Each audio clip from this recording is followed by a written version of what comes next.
rebuilding and redefining what it means to be Vietnamese American.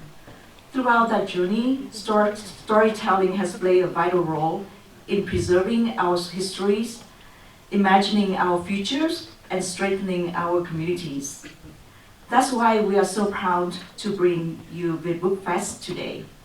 Not just as a book festival, but as a space for connection, dialogue, and celebration.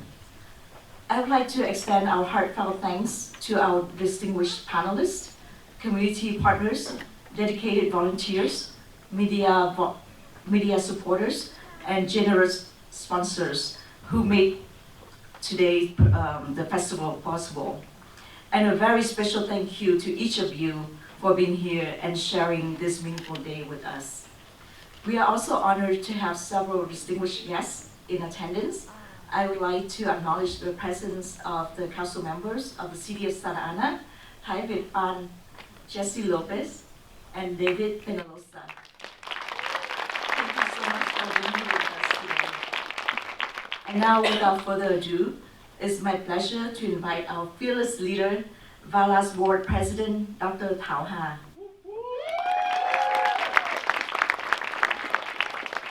Good morning. Thank you so much for joining us on this beautiful day. I want to welcome you on behalf of the board and GISA to Viet Book Fest. This year's theme, 50 Years of Storytelling, the Evolution of Vietnamese American Voices in Literature, invites us to reflect on our trajectory as a community and to celebrate how far we've come and to also grapple with what is still at stake. Our stories began with a mass exodus and exile half a century ago in cramped airplanes, rickety boats, refugee camps, sponsor homes, and survival jobs. In those early years, we were spoken about, rarely spoken to, and almost never allowed to speak for ourselves. But over the decades, we've found a way to fight back, to write back with literature. Each generation of storytelling has come with its own set of experiences, its own struggles, challenges, and troubles, but also its own joys, successes, and triumphs. And oh, the stories they've told. In the early years, we often recounted refugee journeys, war trauma, resettlement, diasporic identities. And then we explored life with a little more nuance, often integrating themes of family, race, memory, solidarity, identity, sexuality, and intergenerational conflict. And now, a new wave of writers is radically reimagining Vietnamese American identity and expanding what it means to be us. So what does it mean to be us? The leading writers in our community have called for greater diversity in publishing and in recognition of the multiplicity of Vietnamese American voices beyond trauma-centered narratives with grateful refugees and model minorities. Our lives are much more colorful than that. In the midst of some trauma, we've also made friends, danced, sang, laughed, drank, smoked, partied, gossiped, traveled, crushed, and fell in stupid, crazy love. Let's write about those stories. Yeah, I can hear writers now telling me, well, you know, my parents don't show love and our community doesn't express joy and fun, so I don't know how to write about those things.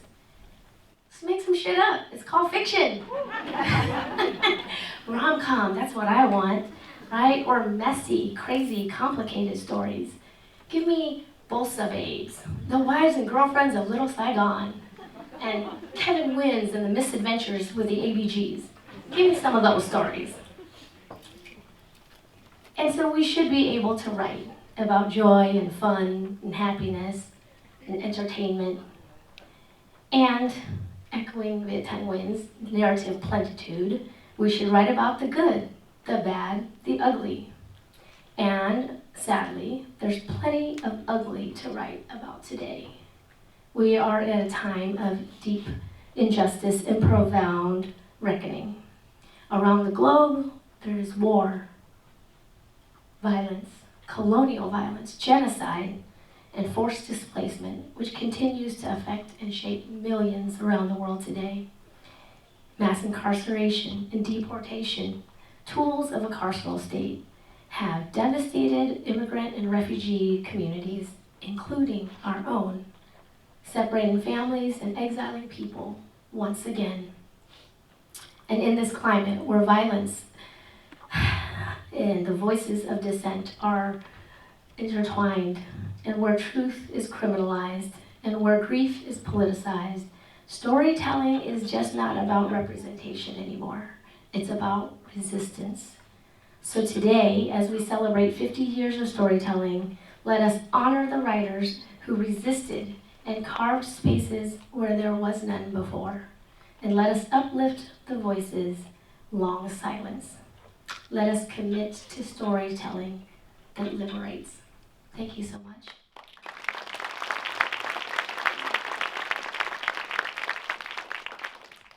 Thank you, Tao. That's a beautiful speech. So, in addition to our exciting panels that are coming up, this year's Viet Book Fest is proud to present an excerpt from the exhibition Remembering Saigon, Journeys Through and From Guam. The full exhibition is currently housed at the UCLA Southeast Asian Archive. Now I would like to invite Dr. Evan Le Espiritu Gandhi, one of the lead organizers of the exhibition, to come up and share a brief introduction about the exhibition.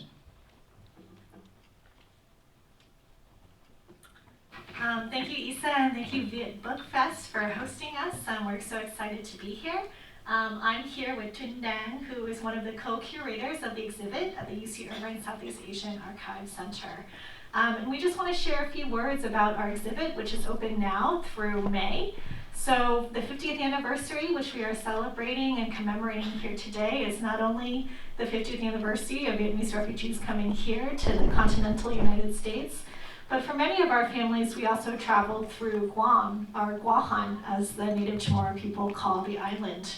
So we really wanted to commemorate what role Guam played in that Vietnamese refugee journey, as well as to highlight the stories of the people of Guam who helped out, who offered humanitarian aid, and who offered a welcoming smile to many of our families and our ancestors as they came through and left Vietnam.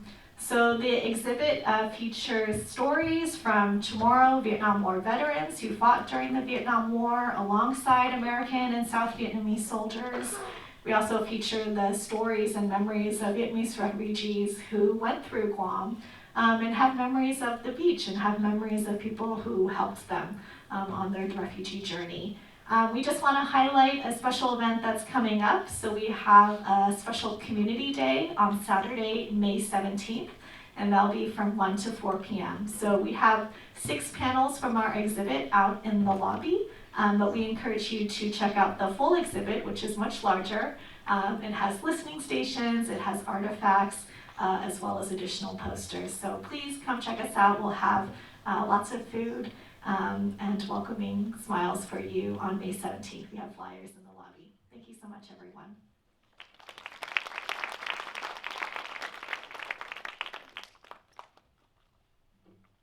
Thank you, Evan. And this coming fall, the Orange County Department of Education, OCDE, will roll out the Vietnamese American Experience Model Curriculum. Alongside many other community partners, VALA has been partnering with the OCDE through community engagement sections to help shape the curriculum.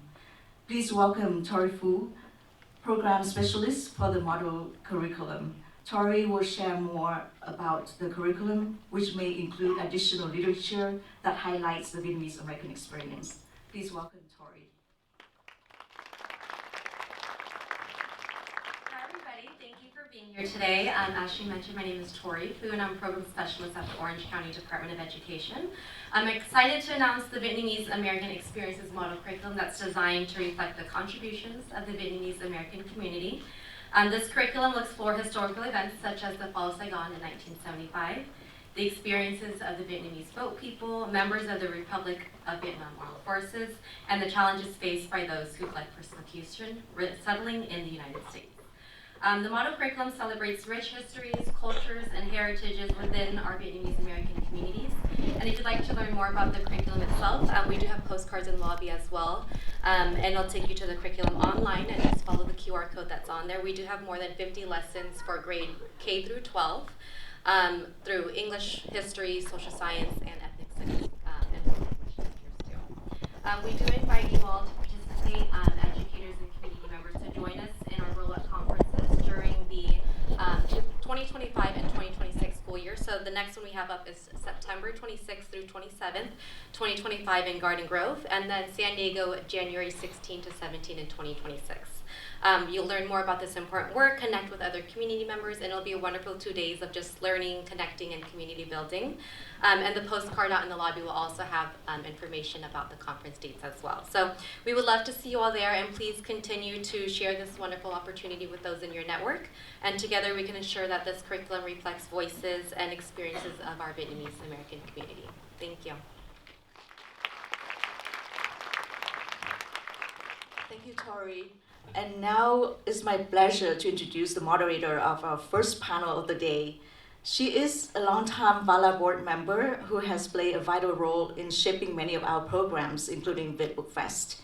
She currently serves as an assistant professor at UCLA, where she teaches information and Asian American studies and continues to uplift community voices through her work. Please join me in giving a warm welcome to Dr. Thuy Vo-Dang. Good morning, everyone.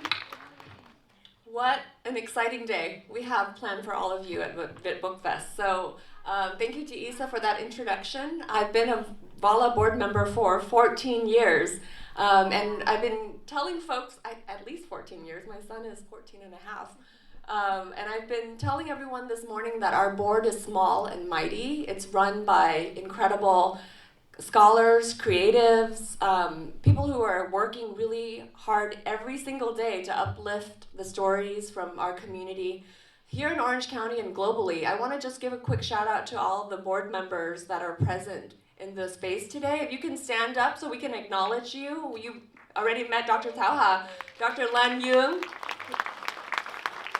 There's Dr. Kelly Nguyen. We also have Julie Va, and she'll be in and out today. We have a new board member named T. Thompson that we hope all of you will come and mingle with all of us throughout the day and introduce yourselves. VALA is always looking to recruit. So Viet Book Fest, the genesis of this important program, happened actually before the COVID-19 pandemic. And since then, we've been able to grow it with your help and with partnerships such as with the Bowers Museum. So today's program, I'm really excited to moderate. It's 50 years, right? 50 years is half a century. And in this half century, we've seen the incredible growth of our authors and our stories. We've seen, and I'm speaking for myself as a once upon a time an English major at teeny tiny liberal arts women's college when I proposed to write a senior thesis on Vietnamese American literature. And there were a lot of skeptical eyebrows raised at me back then and asking me, what is that? Is that a thing, Vietnamese American literature? So I'll say that reading Lan Cao's Monkey Bridge and referencing Andrew Lum's short stories were the mainstays of my senior thesis. And now, more than 2 decades later, I get to bring them together with our very own Pulitzer Prize-winning author, Viet Thanh Nguyen. So these three don't need a whole lot of introduction, but I'm gonna briefly introduce some of their new works so that you know what to look for and buy when you're out in our bookshop later. Author Viet Thanh Nguyen is perhaps best known for his novel, The Sympathizer, which is of course now an HBO miniseries. But his newer works include a book called The Cleaving, which is an edited volume of artists and writers from the diaspora, and that's co-edited with Isabelle Thuy Vo-Dang, executive director of our sister organization, the Diasporic Vietnamese Artists Network, and Lan Cao, who's one of our VALA board members.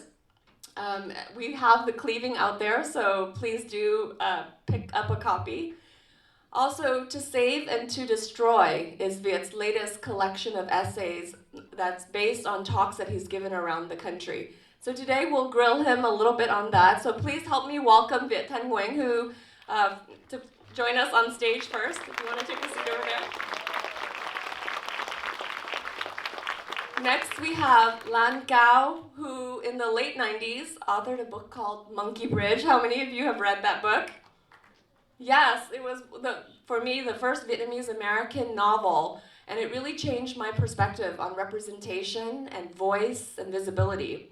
So she's actually a law professor here in Orange County, and since that book, she's authored another book called The Lotus and the Storm, as well as a dual memoir called Family in 6 Tones with her daughter Harlan. Please help me welcome Lan Cao. Last, but certainly not least, is Andrew Lum, who has this very sweet short story that I've taught many times in ethnic studies courses called Show and Tell. Has anyone read that short story by chance? Yeah, so aside from his short story collection, he has a book called Perfume Dreams, East Eats West, and the newest book, Stories from the Edge of the Sea. So everyone, and Andrew is actually a journalist by training, although he wasn't classically trained as a journalist. So we can grill him about that as well. Please help me welcome Andrew Lum. I believe we all have microphones.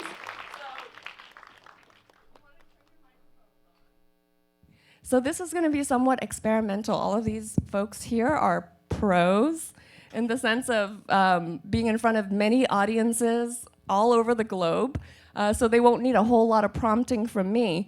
But one of the things that I like to do is to remind folks that none of us, whether we're brilliant writers or just emerging creatives starting on our journey in the beginning, none of us do this alone, right?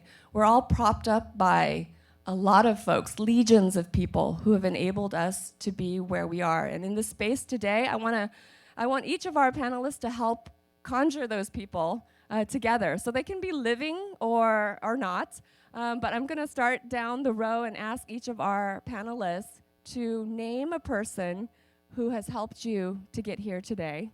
Maybe say who they are and a little bit about them. And so this is supposed to be stream of consciousness, very spontaneous. They are not prepared, y'all. This is very, so I'm gonna challenge all of you to name a person. Just one person, give us a little context about them, and we'll go down the row. And also, as our authors are doing that, I want you all to think of somebody who's enabled you to be here, learning together, exploring stories, building community. Are you ready, Viet? Yes. Obviously, the answer is Lan Yung, my partner, who was my first and last reader. It's interesting because we started dating after this dark and stormy night at a poetry reading in Oakland at these train tracks right next to the studio of artist Lan Nguyen. And we were in our 20s, but then as we started to talk to each other, we realized our personal trajectories had actually matched completely. We were both born in Vietnam. We both left in 1975. We both ended up in Fort Indiantown Gap, Pennsylvania. We both moved to San Jose, California. We were both book nerds, and so we were both inhabiting the San Jose Public Library, which means we were probably crossing each other's paths, back then. And of course, she was cool and I was a dork, so she would never have paid any attention to me. And I bring it all up because actually we met at a reading that I helped to organize with the predecessor to the Diasporic Vietnamese Artists Network. And back then, this was Berkeley days, and Andrew may remember this, but I was a college student at UC Berkeley, And exactly as Tal said, I was looking around and I really wanted to be a writer, and I was starving for representations and stories about and by Vietnamese and Vietnamese Americans, and there weren't that many. And I wrote a senior thesis on Vietnamese American literature too, but much earlier, so I don't believe Andrew had a book out yet in 1991. I don't think Lan's book was out yet until the early 2000s, but there was Vietnamese American literature. I found it. There was a handful of memoirs that had been published, written in English. There was some stuff that was translated from Vietnamese. Lily Hayslip's books had just come out. So there was actually Vietnamese American literature in 1991 that I could write about. But outside of that, there was still this desperate need for more stories. And so my friends and I at Berkeley, and outside of that in San Francisco, Nguyễn Quy Đức, the journalist, we started an organization that I think I came up with the name for the organization, Mc và Mao. Very, very dramatic. I felt that was very Vietnamese, ink and blood. And that was we just did events. And this is a lesson, like if you don't have an organization out there that does what you want to do, you have to start it yourself. That's what we did. And we started one of the first Vietnamese American arts organizations. I'm not sure if we were the first or not, but we did things like organized poetry readings and open mics. And that's how I met my future wife, at one of these open mics. And this beautiful, I don't think she wants me to tell this story, but anyway, we met.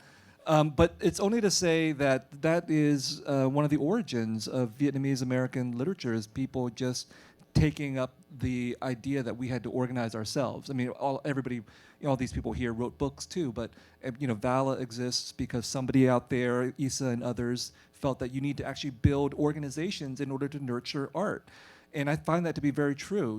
I don't think I could have been successful as an Asian American writer if there hadn't already been Asian American literature that had been existing since, did you know, like the first Asian American book was published in 1898 or 1896? Can you imagine being a self-proclaimed Chinese American writer in 1896 in the United States without any kind of support, any kind of recognition? So we're very lucky to have this space right now, and I was very lucky even in the early 1990s to already have Asian American literature created. And so the existence of Vietnamese American literature is also based out of this idea that not only do we have to write books, but we have to build the community that will foster audiences, foster publications, create an environment where people can come and share their work, and to foster new readers and new writers.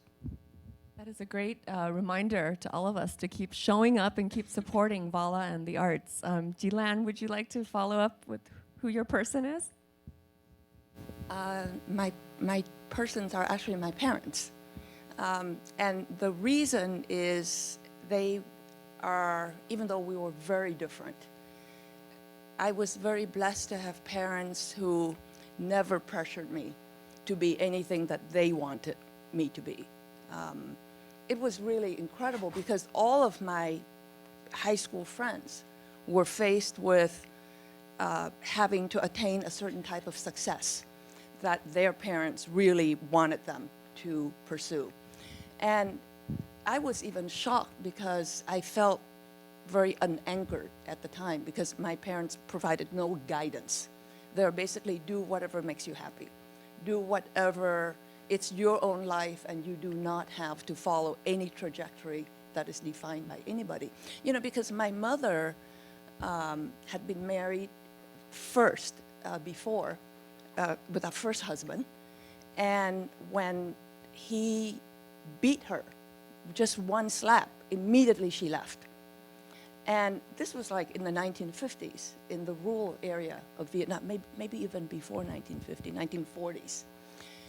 And when she married my father, he was an itinerant peddler who had just moved from Laos, because he was born in Laos. And when she married him, the whole family disowned her. So I think that notion that you cannot get your approval from society was really a part of her. And so in many ways, I felt that I didn't have any guidance. But because of that, I had a lot of freedom to be whatever I wanted to be. And I spent most of my time in high school in libraries, in public libraries. I had no friend, not a single friend in high school. And so my parents basically dropped me off. They called the library a public park of the mind. So I would just spend all my time there, and I just fell in love with poetry.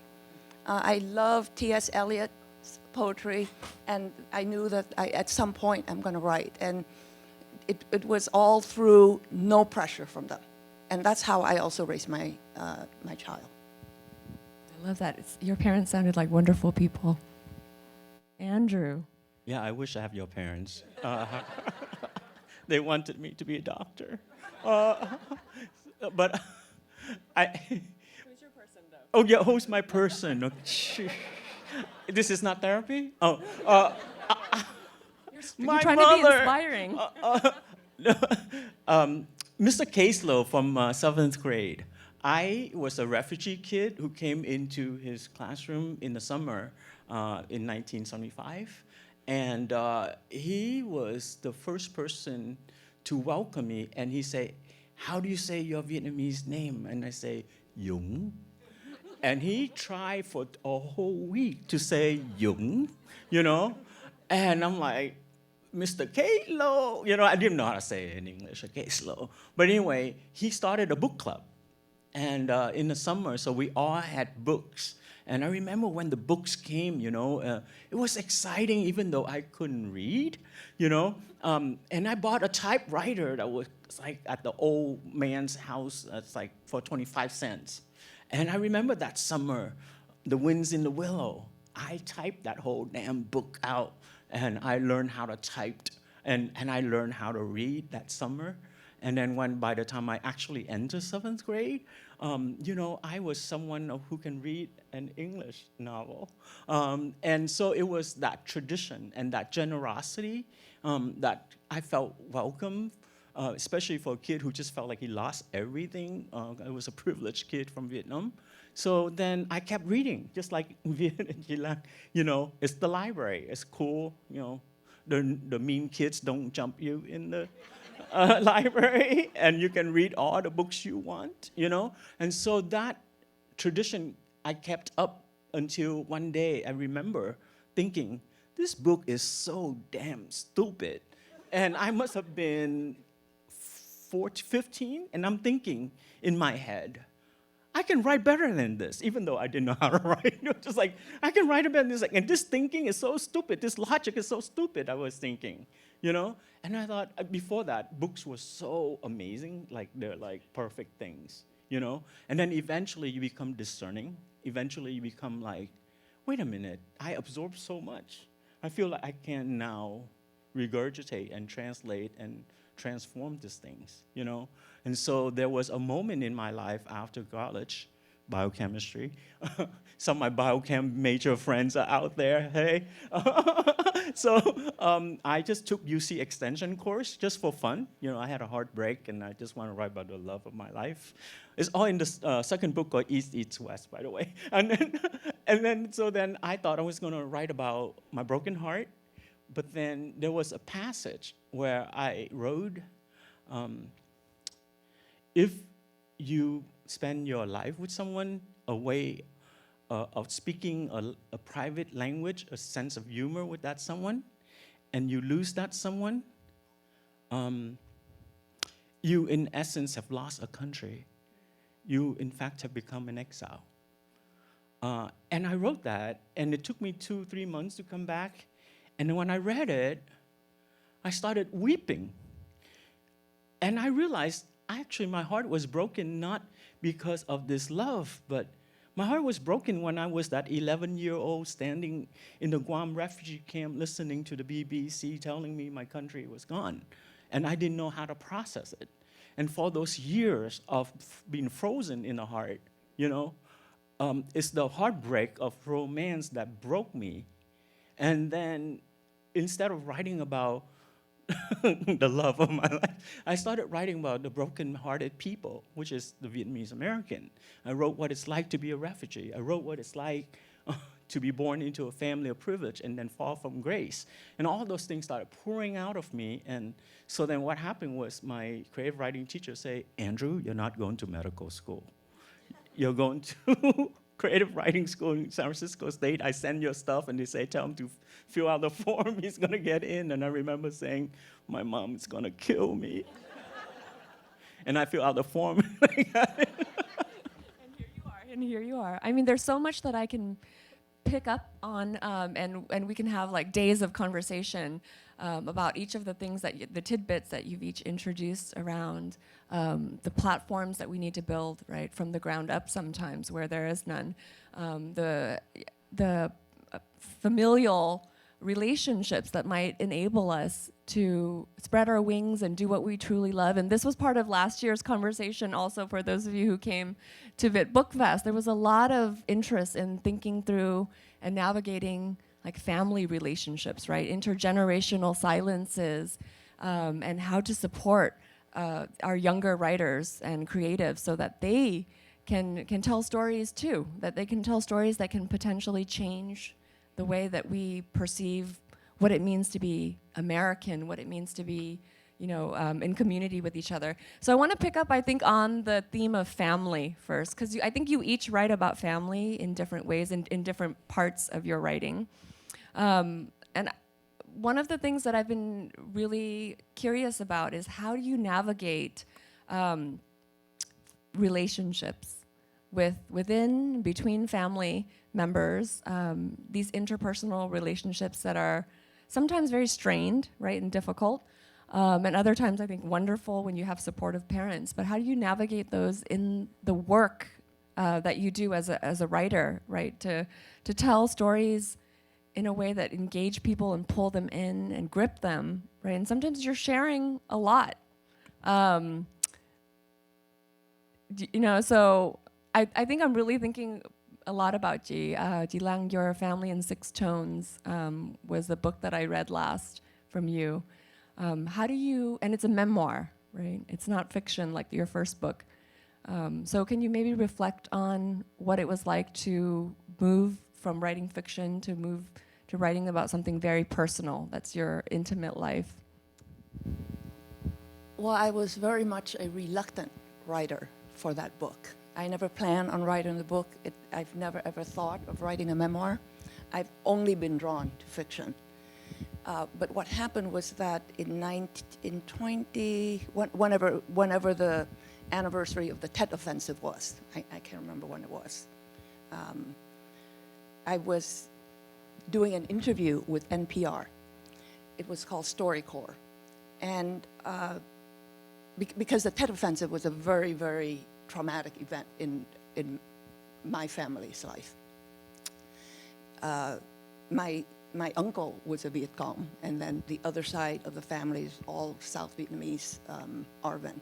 So the Tet Offensive really brought to a crescendo the split within the family as well as the split within the country, right? So I was interviewed for NPR StoryCorps, and my daughter interviewed me. That's the format they wanted. And just totally by chance, the publisher of Viking, who's my publisher, heard it and said, oh, this is a great idea that we would love to read about an intergenerational memoir, but as it is progressing in real time, rather than a mother-daughter or parent-child relationship, where the child usually reflects, but when the child is older, and then thinks back towards their life. So Viking is the one that approached me to do it. And I was like, no, because I would never in a million years write a memoir. Because even though your memories may be different, you are making a covenant with the reader that you are telling the truth as you see it, rather than fiction, which you can, of course, fictionalize. Right? So I don't want to do that, and I do not want to be exposed. My daughter was very interested in it, and she was about 14 and a half, 15. She wanted to do it. And I said, no, I don't want to do it. And this is the word she used. She said, you're a coward. Oh.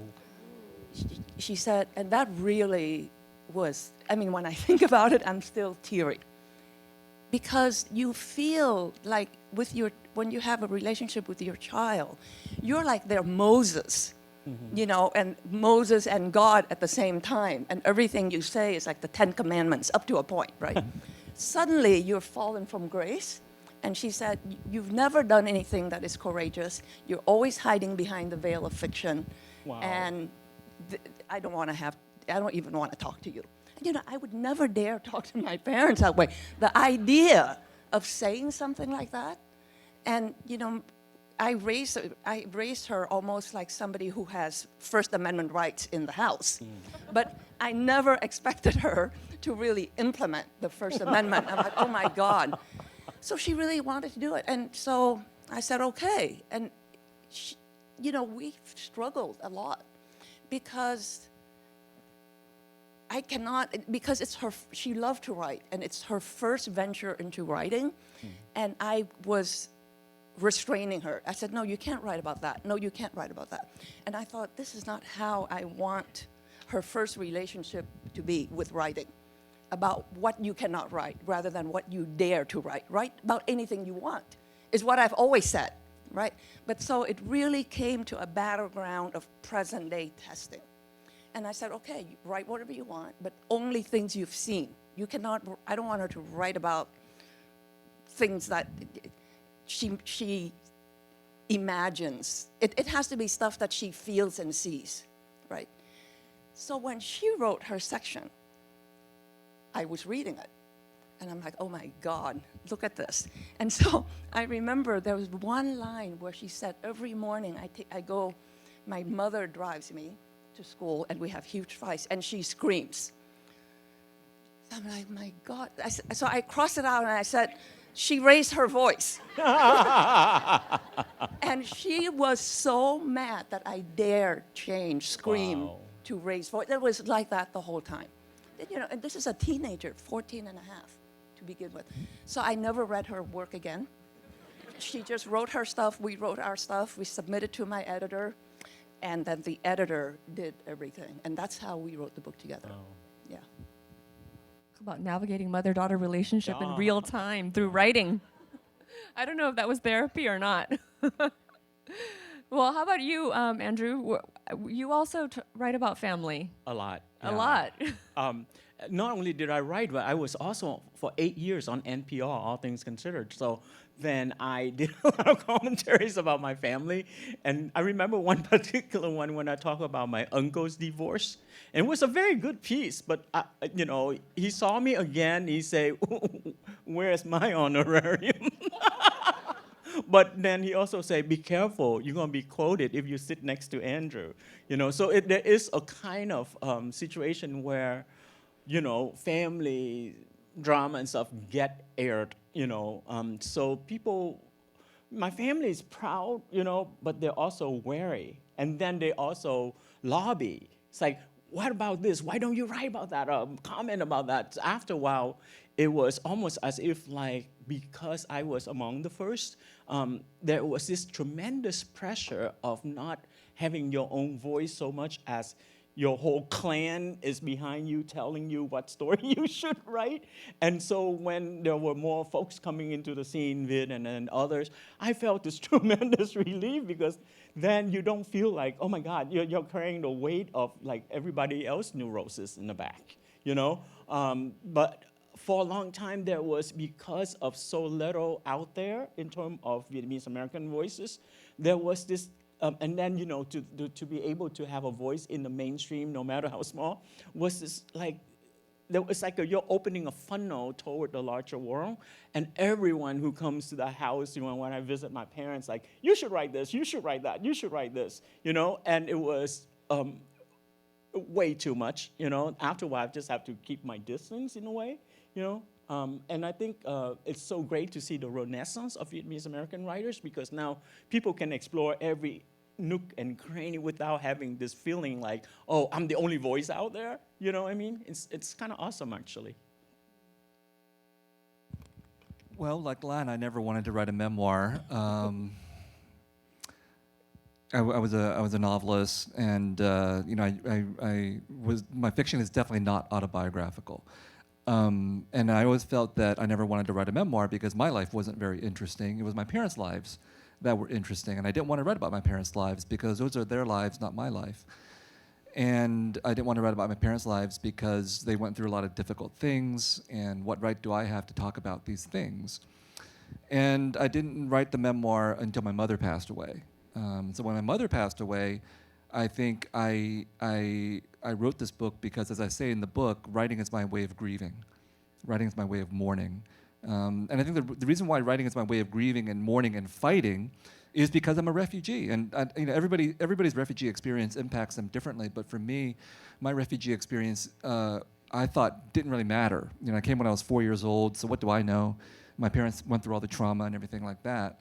But then in writing the book, and what really triggered this was I came as a refugee when I was 4 years of age, and we were in Fort Indiantown Gap. And in order to leave the refugee camp, you had to have an American sponsor you. And no American sponsored all four of us. So one American's family sponsored my parents, one American family sponsored my brother, one family sponsored me. I was 4 years old.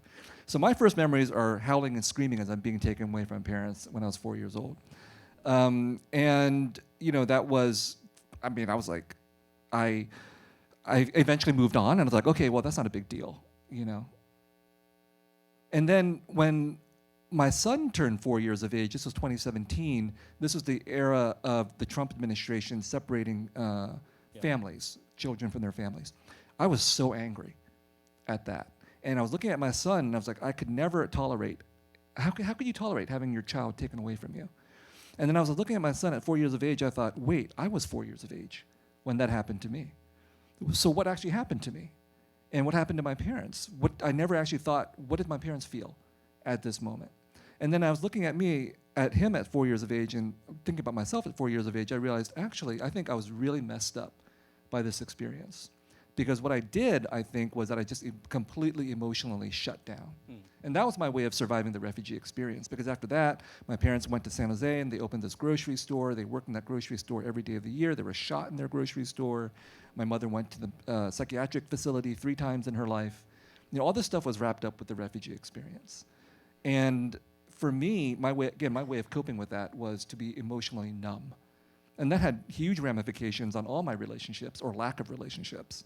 So when my mother passed away, I finally thought, this is 2018, now I can finally write about this. And so, many people have memoirs they want to write. Unfortunately, the condition of writing a memoir is something really bad has happened to you or your family. So I really hope that you don't have to write a memoir. But so many refugees or their children want to write memoirs because of the terrible things that have happened to them. And so many of them feel, well, I can't write this because I would have to expose not just myself, but everybody else in my family. And that's exactly right. Yeah. That's exactly right. You should feel bad. If you don't feel bad, I just can't wait to write my family story and betray everybody, you're a bad person, okay? So the fact that you feel an ethical, personal qualm is a good sign. And so, and there's no easy answer I can give anybody. I had to wait until my mother passed away, and my father's memory was fading before I could write this book. And the book that I just published, To Save and to Destroy, the reason why it's called To Save and to Destroy is about the power of stories. Stories saved all of us. We've all talked about stories saving us in the library and so on. But I think for me, I became a writer not just because I thought stories could save me, but because I realized stories destroyed me too. I grew up watching all these Vietnam War movies, and we as Vietnamese people are destroyed in these movies. And I, as a Vietnamese person watching these movies, was destroyed. So that's the power of stories. It's not just, if stories can save us, they can destroy us. So if we can write stories about our families to save our families, those same stories can destroy our families too. And we all have, many of us have grown up in families where the stories have destroyed us. So that's what it means to write a memoir, and that's why I never wanted to write one, because I would have to fully confront both the power of stories, but also what happened to my family as well, and engage in the act of betrayal. My parents did not realize they were raising the most dangerous creature you can find in your household, a writer. If your kid wants to be a writer, just don't stop talking. Stop talking, okay? Because as Andrew said, these writers are absorbing all these stories. And eventually those stories are going to come out, and they can save and they can destroy.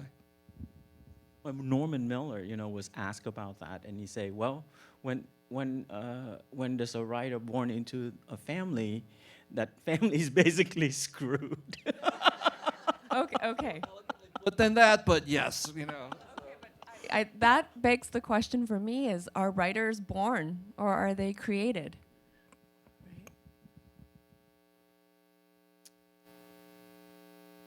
I just can't imagine that I would have been a writer in Vietnam. I mean, because it's so much for me about trying to understand ruptures, trying to understand fissures, what's broken. And it's not that fun to write. So it's not as if I'm drawn to writing. I felt that I must, because there is so much that is broken and there are fragments everywhere. And one of the poems that I absolutely was obsessed when I read it was The Wasteland by T.S. Eliot. And I thought, my God, this is the wasteland. What are the roots that clutch? What broken images, Son of Man, are you seeing, right? So, and T.S. Eliot wrote that during the time of the interwar years. And you have Picasso painting in fragmented.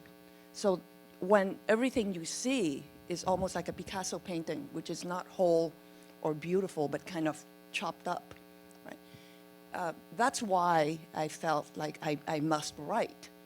And I can't imagine if I don't think I was born a writer because, well, maybe. I mean, of course, I left very young too.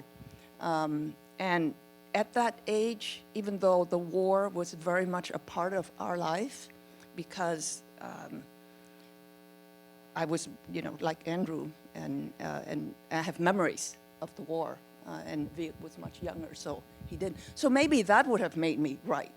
But at that time, I did not feel the need to write. But when I came here, I felt very much the need to write. And it's the ambiguity. If you are in an ambiguous space and you need to make sense of all the broken images, I think writing is something that is a big exploding force. And also, if you see, as Viet said, stories about you that make you even break more, then you want to go in there and add your own voice. Well, my mother was really the storyteller in the family. She, was a tremendous storyteller. And the rest of us were just listeners most of the time, so no one in the family was storytelling besides my mom mostly, or my dad when he's drunk. But then at some point I realized that I kind of inherited her, I guess, wit, and so I start recognizing the way in which she manipulates story to make you feel a certain way. For example, when I moved to Berkeley, I stopped coming home because it was hard, it's like the BART takes forever. And so my mom always complained about how it was like the son who left and never comes home, And then and she was in the middle of telling my aunt this story about how in Vietnam they overload you with Novocaine when they take out your teeth or something. And then she said, and the story I know for a long time is like, when I knew I was going under, back then I struggled so hard, Chị đá chân, chị đá tay, I'm kicking and screaming because I wanted to come back. I knew my heart was going to stop. And what caused me to fight was because I have the youngest son and he was only 5. If I die, who's going to raise him? That sort of thing. And this is just what happened when I walked into the house. And then she's like, but of course now, if he puts Novocaine in me, I say, give me another shot because my son no longer needs me. And I dropped my bag and applauded her because she turned the story on the dime, just to make you feel a certain way. And it's so witty and it's so funny, it's supposed to make you feel guilty like some Jewish kid or something. But I actually found that to be extraordinary. That there is a way in which you can move the needle a little way, and then the story has a different lifeline. And I think I apply a lot of that in writing, both fiction and nonfiction. And so I think, in a way, I inherit that from my mother. So I think people are born with writing talent, but writers have to make themselves into being. So, it could be the case that the writer's greatest creation is not necessarily their books, but themselves. I mean, I know a lot of people who want to be writers, and the distinction between a person who wants to be a writer and a writer is that the writer will spend 10,000 hours sitting alone in a room. And if you can't do that, you're not going to be the writer. And so writing is an active discipline. And that's why I think for me, like, when I started off wanting to be a writer, it was all about fantasy. I was like, oh, I want to be Hemingway or Fitzgerald or something like that. But that's that desire to have the reputation or the prestige or whatever people think writers do, But the more I wrote and the more I spent as I accumulated those 10,000 hours, the more I realized that all of that is actually not important. I mean, it is important, obviously, to publish a book and all that. But what's really important is to sit with yourself for 10,000 hours, that active discipline. And that's what makes writers, when I think about the writing as an active discipline, it brings us closer to other kinds of disciplines, like being a priest or being a chef or being an artist of any kind. What unifies all these people is that they have a sense of discipline. They have a vocation, they have a calling. And that's what art is, I think. It's art is about technique and everything like that, and craft, but art is, and as a discipline, is about spending time with yourself for 10,000 hours. And when I do that anyway, it is about just trying to figure out how to put a sentence together and everything you need to do as a writer, but it's also about looking inside of myself. And that's a scary thing. To go back to the memoir example, there's a good reason why people don't want to spend 10,000 hours sitting alone in a room. They don't want to look at themselves for that long. And it's not like looking in a mirror. It's like looking into your soul and realizing you're messed up. And then trying to understand these emotions and putting them into the work. And this is something that took me a long time to understand. Writing, for me, was not only about the technique. Right. That's hard. Writing a short story is really hard. What's harder? Finding the emotions to put into the short story. And the only way to find those emotions is to experience them and acknowledge them and pull them out of myself and put them into the character. So even if I'm not writing autobiographical work, the work is purely fiction, all the feelings that are in there come from inside of me. And the only way to get those feelings is to dig deep. And the only way to dig deep is to spend 10,000 hours. That's what makes someone into a writer.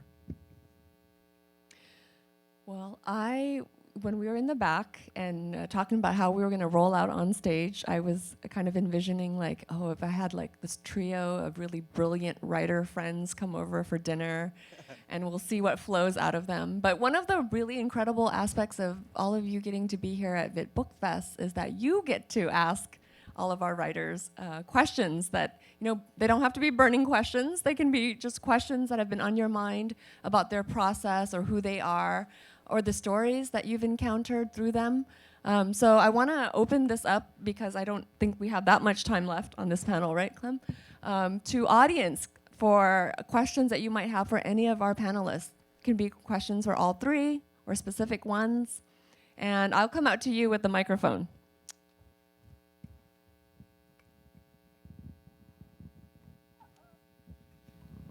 Hi. So I don't know who this is attributed to, but I've been hearing this floated around that memoir is fiction and fiction is actually memoir. So Viet, when you say that you don't write autobiographically, I have a hard time believing that, because now you've spent 100,000 hours with the Sympathizer. So I wanted to ask everybody, in what ways has your fiction, how have you been surprised by how your DNA has shown up in your fiction? Thank you. Not at all, because I think like Viet said, if you don't feel it, you cannot transmute it to the characters that you create. I mean, for me, fiction, first and foremost, the character has to be a living being in my mind.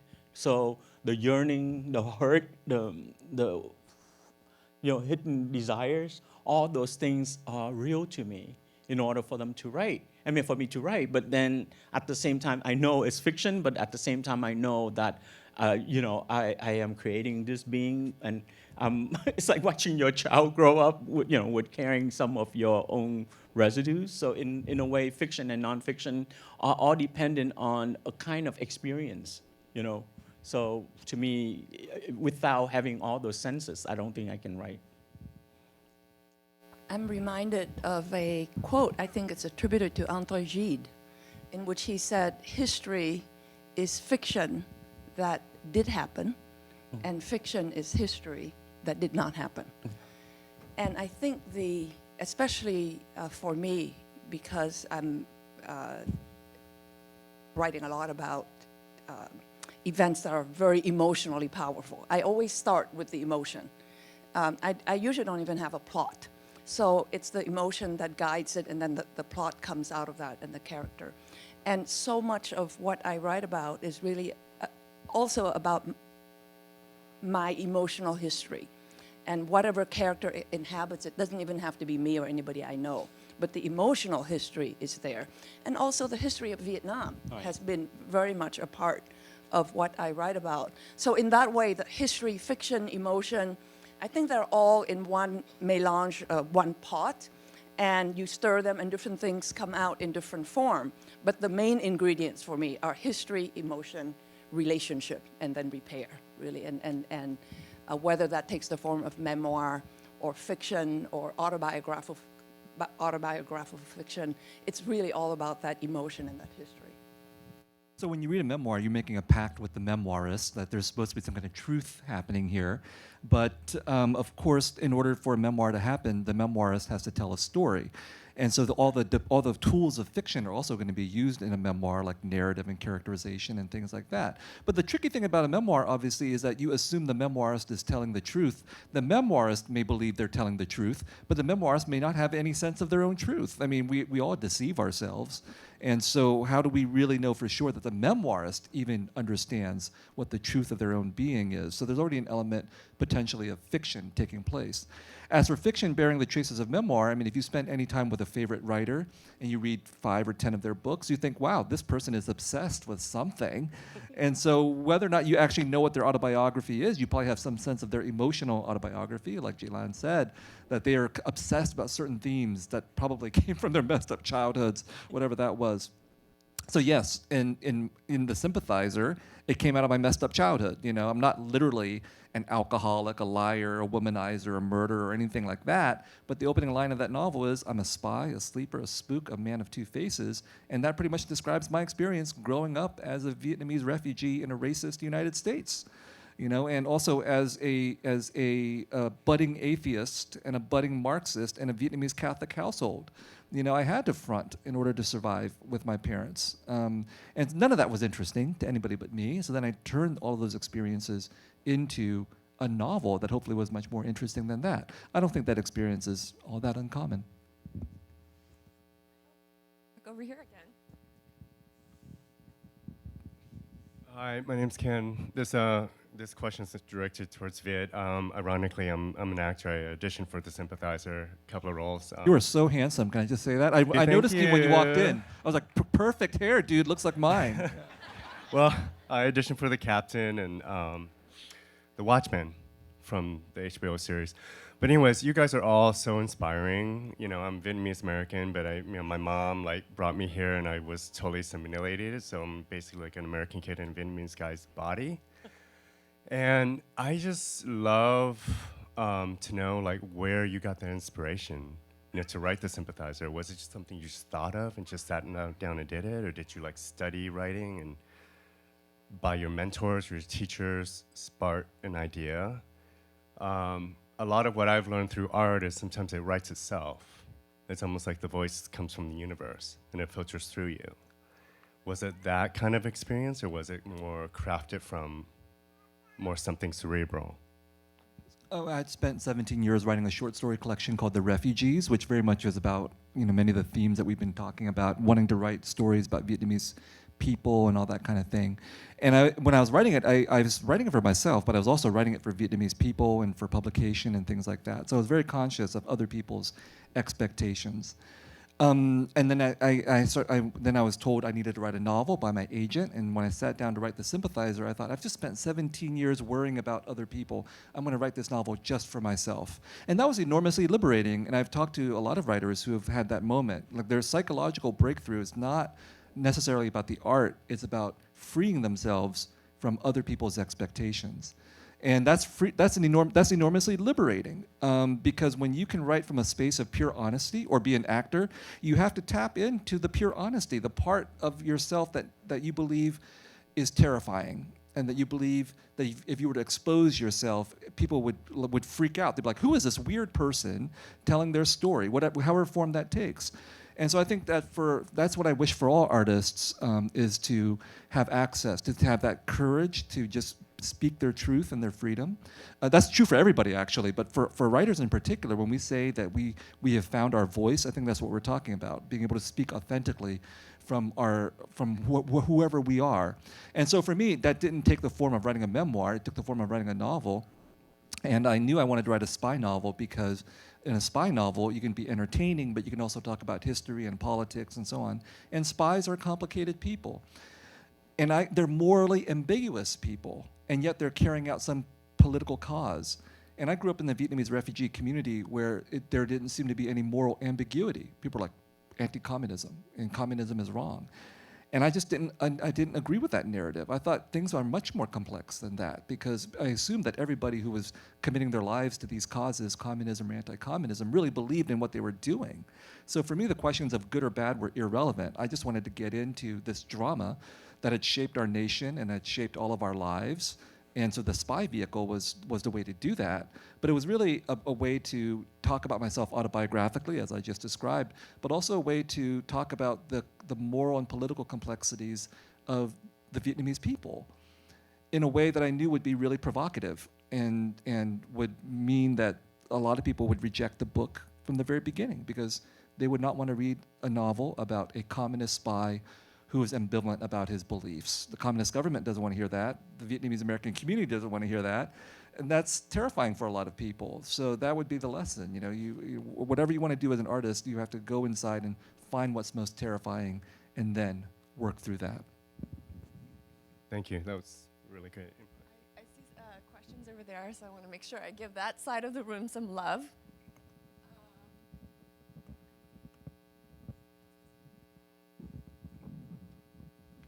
Good morning. I think I am one of the person who very old in this room. I look around and it look like mostly people in the second generation. I'm so glad to be here to listen to your voice, to listen to your generation. But I have very basic questions about the name. Our name is our identity. So I look at Andrew Lam, Lan Cao, and Viet Thanh Nguyen. How do you decide to keep your own name when you're public? And I know Andrew Lam, I read many stories, and I know a little bit about your family. And I know that your name is Dung, right? And now you're Andrew Lam. And so can you share with us, how do you decide to keep your own name? Or how did you decide to change your name? Because our name is our identity. Thank you. I guess because I'm the one who changed name, I should go first. Busted. Yeah. So, you know, it's funny. Our identity is not fixed in stone. I used to be Vietnamese, now I have a U.S. citizen. And I used to be this, and I used to, you know, and I grow out of that, right? So I think a name represents you as you choose, you know? So in a way, Dũng didn't work out very well in school, you know, Dung Lam. You know what Dung Lam sound like? So then, and they're like, oh, and then it's worse because I didn't even know what's last name and first name, so I'm like lamb's dung. You know, it's like even I became fertilizer, you know. So I just didn't want that. And then, but you know, funny thing was when I was in Vietnam, you know, my second language was French. You know, I went petit lycée, and then so I actually spoke a little French in Vietnam, and I remember my French teacher didn't want to say Dũng either. So she had a list of French names that I had to pick from. And I remember François, I don't think there was Napoleon, I would have picked that. But François, Alexandre, and André. And so I picked André for some reason. And so when I was in 7th grade, I was André, and all the black kids say, yeah, I know some André, you know? So I was Andre, dude, you know, and then so eventually Andy in college, and then Andrew, since now I'm so respectable, you know. But in my family, I'm still Mai, you know. So I'm everything, you know. And among gay friends, like, girl, you know.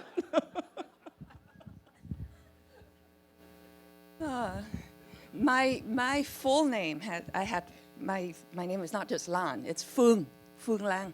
But you know, in high school, when I came, went straight to high school. It was a very stressful situation because I was told where the rest of your future depends on the grades you get in high school, right? Because that's where you're going to go to college and all of that. So high school became an extremely frightening, terrifying scenario for me. And to have a situation where every single time the teacher is stumbling over, always saying fuck, right? When they get to food, they're like, fuck, something like that. And so I'm like, no, I'm going to get rid of it. My parents, when I got my citizenship, I think somebody in my family suggested, what about Lana, instead of Lan? And I thought, no, because I remember what Lana Turner looks like, and she, you know, is blonde and is a beautiful actress and is very voluptuous, and I'm nothing like that, so I'm just going to keep Lan. And I felt like it was a pronounceable name, so I kept that. I did think about the order of the name quite a lot, and I thought about it more in college when Monkey Bridge was published. Of course, when I wrote Monkey Bridge, I never expected it to be published. It was totally accidental. And I met my agent also by accident, so it's total serendipity. We discussed whether to make it Cao Lan or Lan Cao, and that was a very big decision. I don't know why I came out this particular way. But since you ask about names in particular, it's very interesting because when you are a refugee and you're Americanizing, right, what is it that you're going to be keeping? What part of your identity is going to be Vietnamese? How do you order it? Because the last name comes first in Vietnamese tradition. But, you know, women go through this. So when you have a patriarchy system, the notion that women take on their husband's name is something that is always something to consider. It's not just a refugee and an assimilation name. And I thought about that a lot because I'm very interested in history. I read a lot of history books. And I noticed that every single time you have a new conquest, the capital city is changed, right? So you have Saigon, and it becomes Ho Chi Minh City. St. Petersburg becomes Leningrad or Stalingrad, then back to St. Petersburg. So, you know, the idea of naming, how do you name your child? Whose last name it is? This is a question that I think is beyond just the hyphenated. Are you a hyphenated American? Are you Vietnamese? Are you American? I think it's a universal issue, especially where women are concerned. And when I got married, my husband said, why don't I change my name to yours? And I said, no, you don't have to change your name. You can keep it because that's your identity, but I'm not changing. So, you know, it's something that I'm very conscious about, the idea of naming and who has the right to name. And same with it's a property system. So it's something I'm quite conscious of. And I keep thinking about the order of the name. I don't know what I would do now, but at the time in 1997, I switched to Americanize the order. So not just identity, but authenticity, I think, is implied in your question. And I say this because I grew up as a first-generation banana. Okay, so I grew up in this Vietnamese refugee community where everybody spoke Vietnamese, everybody had a Vietnamese name, and I could barely speak Vietnamese, right? So people were already saying this, you know, he's total whitewash, assimilated, everything like that. And what was interesting, my parents were telling me all the time, you are 100% Vietnamese, which is weird if you think about it, because my parents come from North Vietnam. Almost certainly we have Chinese somewhere in there, right? And then when I go to Vietnam and I speak Vietnamese, the Vietnamese people are like, your Vietnamese is so good for a Korean, you know? So I don't know what else is going on. But I nevertheless felt like I was an American, but I also internalized this idea that I was Vietnamese. So interestingly, when my parents became citizens, I was about 12, They changed their names. These people who said you're 100% Vietnamese suddenly became Joseph and Linda. I was like, what's going on? What's going on? And they said, do you want to change your name? And I was like, I thought about it. I went through all these names. I thought, what about Troy? You know? And like Troy was a movie star, right? There was some Troy Donahue, right? And classical Troy and everything like that. But it didn't sound right, so I kept my name. But Viet Thanh Nguyen, not Viet Thanh Nguyen, but Viet Thanh Nguyen, or Viet Thanh Nguyen, there was no yo, there's no accents. So this whole question of authenticity is something that I don't think we can win as my generation.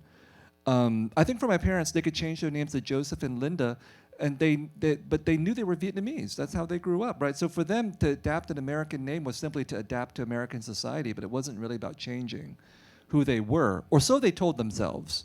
So they told themselves. My parents went to Vietnam in 1994, the first time they could, and this is, and then they came back. I don't know what they saw, but they came back, and over Thanksgiving, my father said to me, "We're Americans now."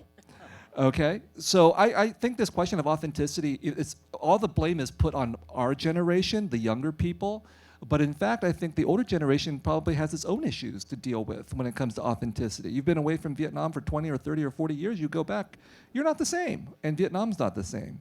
But it's just more pronounced for this my generation. And then now it's when I became an author, it was not really a question for me. Like, I'm not 100% Vietnamese. Why would I put my name as Viet Thanh Viet, for example? And people still criticize me. There's still like one particular journalist who says, you should call yourself Viet Thanh Viet because you're Vietnamese. I'm like, I am not Vietnamese like the people in Vietnam, right? I'm a different kind of Vietnamese. I'm a Vietnamese person who's a refugee whose entire existence exists because of colonization, racism, war, and violence. My name is an embodiment of all of that. There's nothing to be ashamed of. The people who should be ashamed are the ones who invaded our country, right? And created the conditions for hybridized people like myself. And so for me to call myself Viet Thanh Nguyen, I don't think I'm going to change it. It's my identity now. Even in Vietnam, they don't translate very many of my books for political reasons, but I think, I was like, are they going to ask me to call myself Nguyễn Thanh Viet? And then when they translated the refugees into Người Tị Nạn, my name appears as Viet Thanh Nguyen, the Americanized version. And then, it's so messed up because then when my work has been translated into Chinese, I can't read Chinese. I'm like, okay, looks great, it's in Chinese. And then Chinese scholars have gotten in touch with me and says, what's your name? Is it Nguyễn Thanh Viet or is it Nguyễn Viet Thanh? Because in Chinese it says Nguyễn Viet Thanh. And I never realized it because it's in Chinese. So there's so many of these complications. And now, of course, we're living in a time, and I'm very happy about this, but the newer generation of Vietnamese Americans, they're totally bananas too. However, they're so banana that they want to be authentic.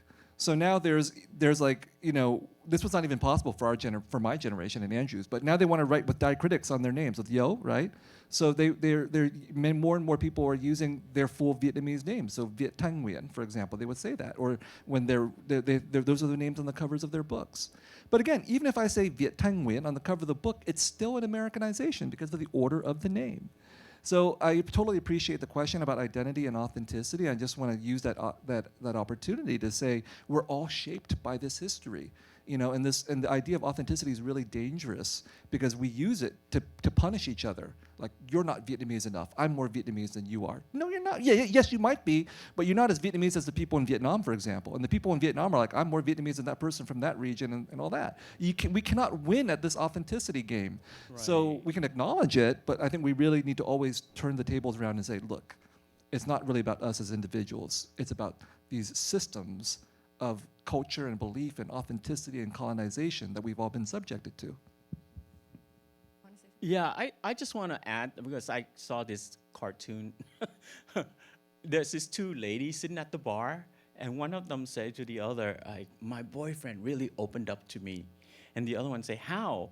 It's like, he finally let me see the bookmarks on his laptop. And I was thinking, wow, if we compare bookmarks on our laptop as identity, like things that we're interested in, we have things that overlap, like maybe I'm into anime and you're into whatever, and we have something overlap. But I think our bookmarks or expanding, not shrinking. You know, so the idea of authenticity is strange to me because we shift and change, my language changed, my name changed, and so we live through time in which we keep shifting and add on to things that we think are important and get rid of things that we don't think are important, you know, and your role as wife and mother, grandmother, those are new identity as well. So I don't think we should feel like there is this one core thing, and if we betray it, we somehow lost something. I think if you're a discerning person, you know, work through your bookmarks and decide who you are. I love that. I mean, we have so many more questions in the audience, but I think we're out of time now. I do want to wrap up by just thanking you all, these three brilliant writers we have who've taught us a lot, not just about writing and identity, but also the ways in which our history brings us all here in this space, right? There is a shared history, whether it's a history that you bear, you know, in your very being, or it's one that you've come to learn about. We've learned so much from all of you today and through the work that you've done over the decades, to lift Vietnamese diaspora voices and stories. So on behalf of Vala, I want to thank you for all of your contributions. And please join me in thanking Viet, Lan, and Andrew. Jung.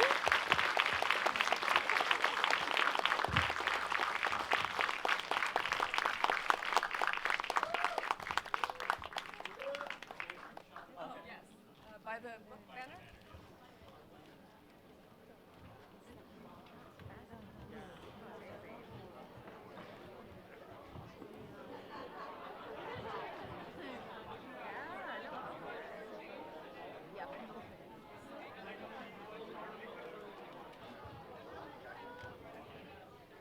Oh my goodness.